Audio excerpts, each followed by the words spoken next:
Have you thought about how dirty your keyboard is?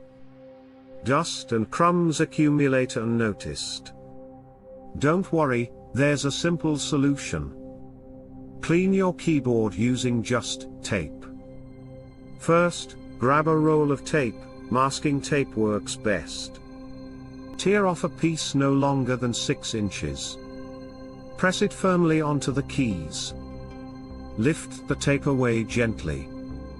You'll be amazed at what sticks. Repeat this until the keyboard is clean. For extra cleaning, use a soft cloth afterward.